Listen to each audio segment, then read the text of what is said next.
যারা ওষুধে আছেন তারা কি জানেন আপনার ইনসুলিন লেভেল কত? জানে না। আপনার সিপেপটাইড কত? জানে না। আপনার হোমায়ার কত? জানে না। এই 3টা পরীক্ষা না যায় না যে ডায়াবেটিসের চিকিৎসা করায়, ও জীবনে সুচিকিৎসা পাবে না, কোনোদিন ভালো হবে না। শুধু ওষুধ খাবে, ওষুধ খাবে, ওষুধ খাবে, ওষুধ খাইতে খাইতে খাইতে খাইতে জীবন শেষ হয়ে যাবে। তারপরে ইনসুলিন দেবে, ইনসুলিন ফুটতে ফুটতে ফুটতে ফুটতে মুরব্বা হবে। তারপর একদিন ইনসুলিন সহ কবরে যাবে। এই যে ইনসুলিন রেজিস্ট্যান্স থেকে 70-80টা রোগ হতে পারে। কিরকম? যেমন ধরেন ডায়াবেটিস হয়েছে, এখন ডায়াবেটিস পুষতে পুষতে এখন ডায়াবেটিসের কারণে চোখ নষ্ট হয়েছে, রেটিনোপ্যাথি। ডায়াবেটিস কাদের হবে?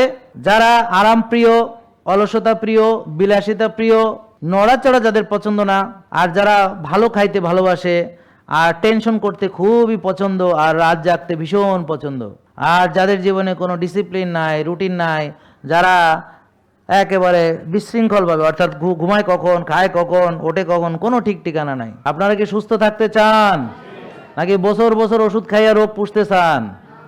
তা আমরা বছর বছর ওষুধ খাইয়া রোগ পুষতে চাই না, চাই না। হ্যাঁ, কারণ কি দেখেন, এখানে আজকে যারা এসেছেন অনেকেই আলহামদুলিল্লাহ অনেক দিন ধরেই আপনারা হয়তো আমাদের কাছে আসবেন বলে ভাবছেন, ঠিক কিনা? তো আজকে আসতে পেরেছেন, আল্লাহ আজকে কবুল করেছে, আবারও বলি আলহামদুলিল্লাহ। কারণ অনেকেই কিন্তু আসতে পারছে না, দেশের বাইরে থেকে ওরা প্রায় কমেন্ট করে আর আফসোস করে, আহারে আমরা কবে আসবো, কবে আসবো, কবে আসবো। একটু আগে একজন ভাই ছুটি নিয়ে সৌদি আরব থেকে চলে এসেছেন, ভাইকে এখানে আসেন উপস্থিত, এখনও আসছেন, আমার সাথে একটু আগে কথা হয়েছে লাইভে। তা আমি একটু আগে লাইভে গেলাম যে আমাদের প্রতিষ্ঠানটা যে এখনও বন্ধ হয়ে যায়নি, এখনও যে নিচে অসংখ্য লোক দাঁড়িয়ে রয়েছে। আপনারা তো আলহামদুলিল্লাহ এখানে বসতে পেরেছেন, আপনাদের কার্যক্রম অনেকটাই শেষ হয়ে গেছে, অর্থাৎ ডাক্তার দেখিয়ে আপনারা এসেছেন নাকি? তারপরে পরীক্ষা নিরীক্ষা দেওয়া শেষ আপনাদের নাকি? তাহলে যারা অলরেডি অনেকে ডাক্তার দেখিয়েছেন, দেখিয়ে পরীক্ষা দিয়ে এখানে এসে বসেছেন, কেউ কেউ আবার কল দিবে ডাক্তারের কাছে যেতে হবে, তারপরে ডাক্তার দেখিয়ে আবার পরীক্ষা নিরীক্ষা দিয়ে আবার এসে বসতে হবে। কেউ দেখলাম রেস্টুরেন্টে খাচ্ছে, কেউ ডাক্তারের চেম্বারে আছে। আমি আজকে পুরোটা, আমি একটু আগে লাইভে এসেছিলাম, তা আপনারা ওই লাইভগুলো সবাই শেয়ার করবেন। তাহলে দেখুন, আপনারা যারা আজকে এখানে এসেছেন তারা অনেকেই তো ডাক্তার দেখিয়ে তারপর এখানে এসেছেন, নাকি সরাসরি এসেছেন? তো যারা ডাক্তার দেখিয়েছেন অনেক দিন ধরে, তারা যদি সুস্থ হয়ে যেতেন তাহলে কি আর আসতেন? তাহলে কি আসতেন? তো এখন ডায়াবেটিস কার কার আছে দেখি, কার কার ডায়াবেটিস আছে? তাহলে ডায়াবেটিস যাদের আছে তাদের জন্য একটু সংক্ষেপে আমি আলোচনা করি। সেটা হলো, বলেন কোষে জায়গা নাই? সবাই বলি কোষ। আমাদের ট্রিলিয়ন ট্রিলিয়ন আমাদের সেল আছে, এটা দ্বারা মানব শরীর গঠিত হয়। বিভিন্ন ধরনের সেল আছে এবং বিভিন্ন রকমের সেল আছে, এবং এক একটা অর্গান এগুলো কলা বা টিস্যু দ্বারা গঠিত হয়, এবং এই টিস্যু সেল দ্বারা গঠিত হয়। তা এই যে আমরা সব সেল নিয়ে কথা বলছি না, ধরেন কিছু সেল আছে যেগুলো ধরেন লিভারে থাকে, মাসেলে থাকে, এরকম অনেক টিস্যু আছে, সেলও আছে। তা এখন সেলে আমরা কি দরকার? শক্তি দরকার। কি দরকার? বলেন মাইটোকন্ড্রিয়া। মাইটোকন্ড্রিয়া বা পাওয়ার হাউস, বলেন পাওয়ার হাউস। তা আমাদের পাওয়ার হাউস আছে না, যেখানে অনেক পাওয়ার আমরা জেনারেট করি, তো জেনারেটর। তো মাইটোকন্ড্রিয়াগুলো পাওয়ার জেনারেট করে, এবং তার দরকার হয় হচ্ছে জ্বালানি। কি দরকার হয়? জ্বালানি। তো জ্বালানি যদি হয় চিনি, কোষে যদি শক্তির প্রয়োজন হয়, কোষ জ্বালানি হিসেবে গ্লুকোজ ব্যবহার করে, ঠিক আছে? এখন এই গ্লুকোজটা আসবে কি করে, কোষের ভিতরে আসবে কি করে? তো আপনার কোষ তো অনেক জায়গায় আছে, তো এখন আমাদের শরীরে এই যে বিভিন্ন জায়গায় গ্লুকোজগুলোকে নেওয়ার জন্য রক্তের ভিতর দিয়ে গ্লুকোজগুলো সব জায়গায় প্রবাহিত হয় রক্তের মাধ্যমে। তাহলে যেখানে রক্ত যেতে পারে না ওখানে গ্লুকোজ পৌঁছাতেও পারে না, তাহলে রক্তের মাধ্যমে পৌঁছায়।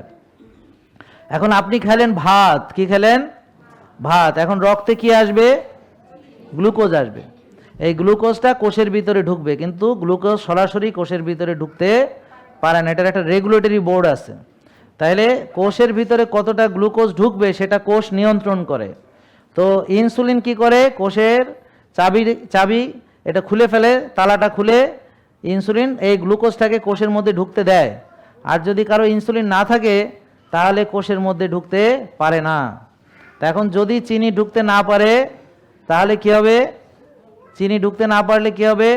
কোষ শক্তি তৈরি করতে পারবে না, কোষ শক্তি তৈরি করতে পারবে না। তো এখন ধরেন যদি কারো ইনসুলিনের অভাব থাকে, বলেন ইনসুলিনের অভাব, রক্তের চিনি কোষে ঢুকতে পারে না, রোগীটা দুর্বল হয়ে যাবে, রক্তের চিনি বেড়ে যাবে। এইটা হলো টাইপ 1 ডায়াবেটিস। এটা হলো কি টাইপ 1 ডায়াবেটিস। তা আমরা আজকে টাইপ 1 নিয়ে কোনো কথাই বলবো না, আমাদের সব আলোচনা টাইপ 2 নিয়ে হবে। টাইপ 1 যারা, তারা ইনসুলিন নিতে হবে, আর যারা টাইপ 2 তারা ইনসুলিন নিলে উল্টা ক্ষতি হবে। ঠিক আছে, বুঝতে পারছেন? তাহলে এখন আপনি কি জানেন যে আপনি টাইপ 1 নাকি 2? আপনারা যারা আজকে ডায়াবেটিস রোগী 1 কি 2 জানেন কি না? ইনসুলিনের অভাব হলে ইনসুলিন দিতে হবে, ইনসুলিনের অভাব হলে ইনসুলিন দিতে হবে। তাহলে ইনসুলিনের অভাব টাইপ 1। তাহলে আপনারা যারা ডায়াবেটিস রোগী তাদের টাইপ 1 নাকি 2 যদি জানতে হয়, সি পেপটাইড করাতে হবে। কি করাতে হবে? C peptide. সি পেপটাইড দিয়ে বোঝা যাবে ইনসুলিন তৈরি হয় কতখানি। তখন প্রো ইনসুলিন থেকে ইনসুলিন হয়, তখন একটা পেপটাইড বন্ড রিলিজ করে। এটা আপনাদের না জানলেও চলবে, আপনার টেস্টের নামটা মুখস্থ রাখবেন। বলেন 1 নাকি 2? ডায়াবেটিস 1 নাকি 2? বুঝতে পারছেন? বলেন ডায়াবেটিস। সবাই বলেন ডায়াবেটিস 1 2 জানতে হবে। 1 মানে ইনসুলিনের অভাব, 2 মানে ইনসুলিন বেশি, মাগার কাজ করতে পারে না, কাজ করতে পারে না। ব্যাপারটা বুঝতে পারছেন? কেন? কোষে জায়গা নেই। তাহলে বলেন টাইপ 2 বুঝতে হলে ইনসুলিন মাপতে হবে, সি পেপটাইড জানতে হবে। তাহলে ইনসুলিন কতখানি তৈরি হচ্ছে এই টেস্টের নাম কি? C peptide. এই দেখেন সি পেপটাইড, এইটা মুখস্থ রাখবেন। ইনসুলিন প্রোডাকশন আমি যতদিন বেঁচে আছি আপনাদের শিখিয়ে দিয়ে যাই, কারণ ডাক্তাররা আপনাদের কিছু শেখাচ্ছে না এবং আপনারা জেনে যান, এটা তারা চায় না। তারা চায় রোগীকে ওষুধ দিবে, রোগী ওষুধ খাবে, দ্যাটস অল। কিন্তু কেন ডায়াবেটিস হয়েছে, 1 নাকি 2, কি টেস্ট করলে বোঝা যাবে, এগুলো আপনাকে জীবনও শেখাবে না। বলবে আপনি কিছু জানার দরকার নেই, আমি আপনার চিকিৎসা করব, আর রিপোর্ট নিজে নিজে দেখবে, মনে মনে পড়বে। টাইপ 1 এর চিকিৎসা টাইপ 2 এর চিকিৎসা সম্পূর্ণ ভিন্ন। টাইপ 1 ইনসুলিন দিতে হবে, আর টাইপ 2 স্বভাব পরিবর্তন করতে হবে। বুঝতে পারছেন? টাইপ 2 মানে স্বভাব পরিবর্তন। এখন কাদের টাইপ 2? যাদের বলেন ইনসুলিন বেশি। ইনসুলিন কত থাকলে ভালো? 4-5। বলেন ইনসুলিন কত থাকলে ভালো? এই জিনিসগুলো আমরা শিখিয়ে দিয়ে যাই, যতদিন আমরা বেঁচে আছি আপনাদের শিখিয়ে দিয়ে যাই। আর মরে গেলেও আপনি প্রবলেম নাই, আমাদের ভিডিও আছে, আপনারা কাইন্ডলি দেখে নেবেন। আমার ওই যে ইউটিউবে ভিডিও আছে, এগুলো আমরা অলরেডি আলোচনা করছি 19 সাল থেকে, এগুলো সুন্দর করে সব পাবেন। হ্যাঁ, ওগুলো আছে, ওখান থেকে আপনারা শিখতে পারবেন, সো কোনো অসুবিধা নাই। কিন্তু আপনারা নিজেরা না শিখলে যদি ডাক্তারের কাছে যান, ওরা সারা জীবন আপনাকে রুগী হিসেবে পুষবে। ধরেন আপনারা যারা ডায়াবেটিস রুগী দীর্ঘদিন ডাক্তার দেখাচ্ছেন, তারা তো আপনারা রুগীই আছেন নাকি? আর যারা আমাদের ডায়াবেটিস থেকে ভালো হয়েছেন, এখানে আমাদের কেউ আছেন যারা ভালো হয়েছেন ডায়াবেটিস থেকে? দেখি আপনি এদিকে আসেন ভাই। তাহলে ইনসুলিন কত থাকলে ভালো? 4-5। আপনার রিপোর্ট আছে? রিপোর্ট আছে? হ্যাঁ, রিপোর্ট নিয়ে আসতে হবে। কতদিন ধরে ডায়াবেটিসের রুগী ছিলেন যদি বলতেন? 2008 সাল থেকে স্যার। এটা একটু মাইকে বলেন, আপনার নাম পরিচয় দেন। আমি মোহাম্মদ কামরুজ্জামান, পুরান ঢাকা ব্যবসা করি বংশালে। জি। এটা আমার 2008 সাল থেকে ডায়াবেটিস। বাগলপুর আমি দেখাইতাম 14 সালে, বাডে মেয়ের আগেও দিয়েছি আমি। আপনি যখন লাইভে দিয়েছেন আপনি আর থাকবেন না, এটা আরেকটু নিচে নামা। হ্যাঁ, আপনি যখন লাইভে দিয়েছেন যে আপনি আর থাকবেন না, তখন আমি এটা খুঁজে এই কাগজটা বাইর করলাম যে আমি ডায়াবেটিসের জন্য এই ইনসুলিন দিতে হয়েছে, বড়ি খাইতে হয়েছে। আর এখন আমার ইনসুলিন নাই। আজকাল আপনি 19 সাল থেকে ইনসুলিন নাই, জোরে ইনসুলিন নাই, এবং এই যে বড়ি নাই। প্রেশার ছিল নিচে হয়েছে 100, উপরে 180-90। এবং ওনার এখন রিপোর্ট খুব ভালো, ভিটামিন ডি আছে 77, হ্যাঁ, হোমায়ের আছে 1। বুঝতে পারছেন? হ্যাঁ, তারপর ওনার এখন সব রিপোর্ট আলহামদুলিল্লাহ ভালো হয়ে গেছে। বুঝতে পারছেন? আর এটি তো স্যার আরো আগের। এখন রিপোর্ট আরো ভালো হবে, এখন রিপোর্ট আরো ভালো হবে। তাইলে দেখেন, একটা রুগী, উনি রুগী ছিলেন বহুদিন, তারপর ডাক্তাররা তাকে ইনসুলিন দিয়েছে। এই যে ইনসুলিনের এই যে পুরো কাগজপত্র উনি নিয়ে আসছে, যে এটা বার্ডেমের, এটা ইনসুলিন দিছে এবং অনেকদিন চিকিৎসা করাইছে। এটা শুধু আমি বলছি যে ম্যাডামে দেখছিল, ম্যাডাম এই যে ইনসুলিন ছাড়া যায় না, আমার তো খুব কষ্ট হয়। যে আপনি কি বেশি বুঝেন? আপনি বেশি বুঝলে এখানে আসছেন কেন? আর প্রশ্ন করলে আমার আপনি কি করেন? ব্যবসা করি। যে ব্যবসা করেন, এত কিছু বুঝেন, এত টাকা কামাইতে পারেন, তো এটা বুঝেন না? বুঝি না। আপনি যদি বুঝাইতেছেন, আমি তো চাইতেছি ইনসুলিনটা ছাড়ার জন্য। ওই সময় তো স্যার আপনার ভাই নাই, আমি বলতেও পারি নাই। এরপরে চেষ্টা করি। আমি কিন্তু স্যার জীবনে বাডেমে 2বার গেছি, আর আমি কিন্তু বাডেমের ইনসুলিন খুব কম দিছি। ইনসুলিন কত দিছে জানেন আপনার? ওনার দিছে 40 এবং 34। আর আর দুইটা ওষুধ আছে 2 বেলা, মানে 50/500, মানে এখানে দুটো ওষুধ সকাল বিকাল। আর ইনসুলিন ছিল হলো 40 আর 34, বুঝতে পারছেন? প্রেসারের ওষুধ খেতাম স্যার 3 বেলা, আর pressure- এখন 3 বছর যাবত একটা প্রেসার ওষুধ খাই না, প্রেসার মাপলে নরমাল। আলহামদুলিল্লাহ, 80-120। তো থ্যাংক ইউ, আপনাকে অনেক ধন্যবাদ। যারা ওষুধে আছেন তারা কি জানেন আপনার ইনসুলিন লেভেল কত? জানে না। আপনার সিপেপটাইড কত? জানে না। আপনার হোমায়ার কত? জানে না। এই 3টা পরীক্ষা না যায় না যে ডায়াবেটিসের চিকিৎসা করায়, ও জীবনে সুচিকিৎসা পাবে না, কোনোদিন ভালো হবে না। শুধু ওষুধ খাবে, ওষুধ খাবে, ওষুধ খাবে, ওষুধ খাইতে খাইতে খাইতে খাইতে জীবন শেষ হয়ে যাবে। তারপরে ইনসুলিন দেবে, ইনসুলিন ফুটতে ফুটতে ফুটতে ফুটতে মুরব্বা হবে, তারপর একদিন ইনসুলিন সহ কবরে যাবে। ঠিক কিনা? ঠিক না ভাই? ঠিক ঠিক না ভাই? ঠিক। হ্যাঁ, তাহলে এইটাই সত্যি কথা। তো আপনারা যারা এখানে এসেছেন নিশ্চয়ই ওষুধ খাইছেন, নিশ্চয়ই ডাক্তার দেখাইছেন, নিশ্চয়ই এরকম ফাইল আছে। তো খাইতে খাইতে যদি ভালো হইয়া যাইতেন তাহলে কি আর এখানে আইতেন? আইতেন? আইতেন? হ্যাঁ, তাহলে এখন এটাও যদি বন্ধ হয় তাহলে আর যাবেন কই? তাহলে জমদূতরে দাওয়াত দিবেন, বা জমদূত আসো আমারে উঠায় নিয়ে চলে যাও। কারণ আপনারা তো অলরেডি চিকিৎসা নিয়েই আসছেন নাকি? মানুষ যদি সুস্থ হয়ে যাইতো সে কি এখানে আসতো? সে যদি ডাক্তার দেখায় রোগ মুক্ত হইতো তাহলে কি আসতো? তা সে ওষুধ এখন যদি 12টা, এবং যদি সে 10-12 বছর ধরে চিকিৎসা করায়, তাহলে এখন কি করবে সে? তাহলে এরা বলতেছে যে আমার এখানে আসা যাবে না, প্রতিষ্ঠান বন্ধ করে দিতে হবে। তাহলে যাবে কোথায়? ডাক্তারের কাছে যাবে। তো ডাক্তারের কাছেই তো এরা চিকিৎসা করায় করায় অবস্থা হয়েছে।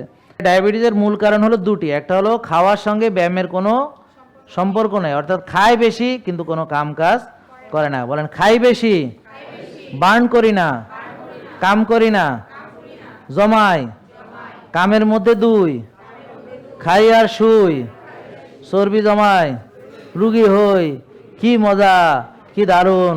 আর ওষুধ খায়, 6 বেলা চিনি খায়, ওষুধ খায়, ইনসুলিন নেই, কি দারুণ, মজা মজা মজা। খাও দাও, ফুর্তি করো, দুনিয়াটা মস্ত বড়। হ্যাঁ, তারপর রোগ আইসা ক্ষতি বড়। কি আনন্দ, কি ফুর্তি, কি বুদ্ধি, বুদ্ধি ফুর্তি ফুর্তি। আমাদের বুদ্ধি কি সাংঘাতিক, কি বলেন? ঠিক কিনা? দারুণ বুদ্ধি না আমাদের? নিজেকে সে মরিচা ফেলায় দিল, জং ফেলায় দিল, খাইয়া আর শুইয়া। কামের মধ্যে 2, খাই আর শুই। তাহলে ডায়াবেটিস কাদের হবে? যারা আরাম প্রিয়, অলসতা প্রিয়, বিলাসিতা প্রিয়, নড়াচড়া যাদের পছন্দ না, আর যারা ভালো খাইতে ভালোবাসে, আর টেনশন করতে খুবই পছন্দ, আর রাত জাগতে ভীষণ পছন্দ, আর যাদের জীবনে কোনো ডিসিপ্লিন নাই, রুটিন নাই, যারা একেবারে বিশৃঙ্খলভাবে, অর্থাৎ ঘুমায় কখন, খায় কখন, ওঠে কখন, কোনো ঠিক ঠিকানা নাই। মাশাল্লাহ মাশাল্লাহ বলবেন না? বলেন মাশাল্লাহ। তাহলে এতে করে সুবিধা কি হচ্ছে? আপনাদের কি সুবিধা হচ্ছে? আপনারা আরও বড় রোগী হতে পারছেন, ডাক্তার দেখাচ্ছেন, তিনি 6 বেলা চিনি খেতে দিচ্ছেন, তিনি বলতেছেন 6 বেলা চিনি খান, ওষুধ খান, ইনসুলিন দেয়। তো চিনি আপনি কমাচ্ছেন ওষুধ দিয়া, তো চিনি যাচ্ছে কোষের মধ্যে, তো কোষে আগে থেকেও জায়গা নাই। এইভাবে আপনার চোখ নষ্ট হচ্ছে। তো কিছুদিন চিকিৎসা করায় ডায়াবেটিক রেটিনোপ্যাথি হলো। ভালো হলো। কার চোখ নষ্ট হলো? আপনার নিজেরটা, পাড়া প্রতিবেশীর না, নিজেরটা। তো বলেন আমি, বলেন আমি, আমার চোখ আমি নষ্ট করি। মাশাল্লাহ মাশাল্লাহ। কেউ না, আপনি নিজের চোখ নিজে নষ্ট। এভাবে আপনি ডায়াবেটিসের চিকিৎসা করান, রেটিনোপ্যাথি হওয়ার জন্য ওয়েট করেন। যারা 6 বেলা খায় চিনি, 6 বেলা চিনি খাওয়া মানে এই যে ওদের বইয়ে সুন্দর করে লেখা আছে। সবাই একটু শেয়ার করবেন, সবাই জানাবেন, সবাই সবাইকে বলবেন যে এই যে দেখেন, এই যে আপনারা যে বইটা ফলো করেন, তো এখানে দেখেন 6 বেলা চিনি লেখা আছে কিনা বলেন। এই যে রুটি মানে কি? তো এটা সকালে রুটি, 7টা বাজে, আর 7টা-8টা বাজে রুটি, 11টা বাজে মুড়ি বিস্কিট খই। এই যে দেখেন, তারপর হচ্ছে যে 2টা-2:30 বাজে আবার ভাত ডাল আছে কিনা, তারপরে আবার বিকেল 5টা-6টা মুড়ি বিস্কিট আছে কিনা, আবার রাতে 8টা-9টায় আবার রুটি আছে কিনা, ডাল আছে কিনা, ঘুমানোর আগে দুধ আছে কিনা? আছে, দুধ আছে। হ্যাঁ, দুধ খেয়ে ঘুমান। তাহলে এইভাবে 6 বেলা চিনি খাইবেন আর ওষুধ খাইবেন, আর কি হবে? কোষটা আরো নষ্ট হবে দিন দিন। ওই যে ওই ওনার মতো এমন কোনো রোগ নাই যে হবে না। ইন্ডিয়া যান, এখানে যান, ওখানে যান, ফাইল সব রোগের ডাক্তার দেখাবেন, রোগের কোনো আর অভাব হবে না। তাহলে কতগুলো রোগ হতে পারে এইভাবে ইনসুলিন রেজিস্ট্যান্স থেকে? জানেন আপনারা? এই যে ইনসুলিন রেজিস্ট্যান্স থেকে 70-80টা রোগ হতে পারে, 60-70টা। কীরকম? যেমন ধরেন ডায়াবেটিস হয়েছে, এখন ডায়াবেটিস পুষতে পুষতে এখন ডায়াবেটিসের কারণে চোখ নষ্ট হয়েছে, রেটিনোপ্যাথি, অ্যালজেমার্স, ডিমেনশিয়া, স্মৃতিভ্রষ্ট, কথা বুঝতে পারছেন? তারপর হচ্ছে স্ট্রোক, প্যারালাইসিস, ডায়াবেটিসের কারণে হার্ট অ্যাটাক, রিং পরানো, বুক ফাড়া, ডায়াবেটিসের কারণে, বুঝতে পারছেন, পায়ে কাটা। যদি চিকিৎসা করেন, চিকিৎসা করতে করতে ডায়াবেটিস রোগী বহুদিন চিকিৎসা করতে করতে চোখ নষ্ট হয় কি হয় না? হয়। ডাক্তার দেখাতে দেখাতে হয়। তাহলে ওই ডাক্তাররা চিকিৎসা যে করতেছে, এতে করে ডায়াবেটিস তো ভালোই হচ্ছে না, চোখটাও নষ্ট হচ্ছে। মাশাল্লাহ বলেন, মাশাল্লাহ মাশাল্লাহ। না, এটা তো ডাক্তারদের জন্য মাশাল্লাহ বলবেন, কারণ চোখ নষ্ট হলে আরেকটা চোখের ডাক্তারের জন্য একটা ইনকাম বেড়ে গেল। তো এখন তারা চাচ্ছে, ডাক্তাররা সবাই মিলে চাচ্ছে, তারা আপনার ঘরে এভাবে চেটেপুটে খাবে। আমি মাঝখানে দাঁড়িয়ে আপনাদের বাধা দিচ্ছি ওদেরকে যে না, এটা করা যাবে না। তো এই জন্য ওরা পারলে আমার নামে খুনের মামলা করে দিবে। হ্যাঁ, কারণ আমি অনেক ডাক্তারের রুটি রুজি ফ্যাটে লাথি মারতেছি, এটা হয়তো হইতে পারে। তো এই যে যেমন ধরেন আপনারা আজকে যারা ডাক্তার দেখাইছেন, এরকম ওই ভাই বললো ওনার ওয়াইফকে উনি জীবনে একবার এখানে আনছে, আর আনে নাই, কারণ সে সুস্থ আছে, আনার দরকার নেই। তা এখন প্রতিটা রুগী যদি এভাবে একবার আইসা আর যদি না আসতে হইতো, তাহলে কতই না ভালো হইতো। কিন্তু আপনি দেখেন ওই লোক যেটা ধরে আনছে, ফাইলের কোনো অভাব নাই, বছরে 2-3 লাখ টাকা খালি খরচ করে আরো বড় রুগী হয়েছে। হ্যাঁ, তাই তো কত ডাক্তার দেখাইছে, আর মাথার মধ্যে ঘিলু নাই। তো বুদ্ধি থাকলে কি হবে, ঘিলু তো নাই। নিজের ভালো বোঝার জ্ঞান বুদ্ধি নাই, মাথার মধ্যে ঘিলু নাই, নিজের ভালো কোনটা বুঝে না। মানে এরকম বেকুব লোকও আছে যে মনে করে যে সে ব্যায়াম করবে না, সে খাওয়ার কন্ট্রোল করবে না, সে রাতে সঠিক সময় ঘুমাতে যাবে না, সে নিজের যত্ন নেবে না, সে ডিসিপ্লিন মানবে না, ওষুধ খেয়ে বলে সে ভালো থাকবে। এ কোনোদিন হয় নাকি? এ কি হয়? হয় না। তাহলে ডায়াবেটিসের রোগী চিকিৎসা করতে করতে স্ট্রোক করে প্যারালাইসিস হয়ে পচে। দেখছেন আপনি, আমি অনেক ডায়াবেটিস রোগীকে আমি নিজে নাকে নল দিয়েছি, বাড়িতে যে দেখে আসছি, পচে পচে যাচ্ছে, মাংস খুলে খুলে পড়তেছে, বুঝতে পারছেন? আবার ওই যে বেডসোর হচ্ছে আর কি। হ্যাঁ, আপনারা দেখছেন কোনো দিন? তা এই রুগীটা আমরা এরকম অনেক রুগী দেখছি না, আমরা পাইছি না, আমরা অনেক রুগী এরকম আছে। তাহলে দেখেন, এই যে আমাদের রুগীগুলো চিকিৎসা করালো, ডাক্তারও দেখালো, ওষুধও খেলো, তারপর এখন প্যারালাইসিসে পচতেছে, চিকিৎসা করাচ্ছে, তারপরও পচতেছে। কেন পচতেছে? পচা ঠ্যাং নিয়ে ওই বারডেমের মধ্যে কলা দিয়ে রুটি খায়, আমরা নিজের চোখে দেখা। আমি তো নিজেও সিসিডি করছি ওখানে। হ্যাঁ, এবং হ্যাঁ, ওখানে পা রাখার জায়গা নেই, এই জন্যে তো বোঝেন না, এই কারণ। তো এটার কারণ হচ্ছে যে দেখেন, আপনারা চিন্তা করেন, বেশিরভাগ লোক হচ্ছে অলস। আমার কথা বোঝেন না? আমার এখানে আসতে চায় না কেন? চায় না, আসল কারণ তো আমি জানি। চায় না হলো আমি এটা নিষেধ করব খাইতে, ওটা নিষেধ করব খাইতে, লালস, লালসে তো তার হয় না, লালা ঝরে খাবে, লালস খাইতে খাইতে চোখ নষ্ট হয়ে গেল, লিভার নষ্ট হয়ে গেল, কিডনি নষ্ট হয়ে গেল, তাও খাইতেছে। এটা গেল একটা। আর একটা হলো, সে ব্যায়াম করতে বলি, সে তো অলস, সে তো ব্যায়াম করতে বললে রাজি হবে না। তারপরে সে রাত জাগবে তার ইচ্ছা মতো। এখন আমি বলছি আর্লি ঘুমাইতে, এটা তো তার পছন্দ হয় না। ব্যাপারটা বুঝতে পারছেন? সে সারাদিন খাবে, আমি বলি রোজা রাখতে, এটা তো তার পছন্দ হয় না। জেকে লাইফস্টাইল লিমিটেড, ওষুধ মুক্ত সুস্থ জীবন।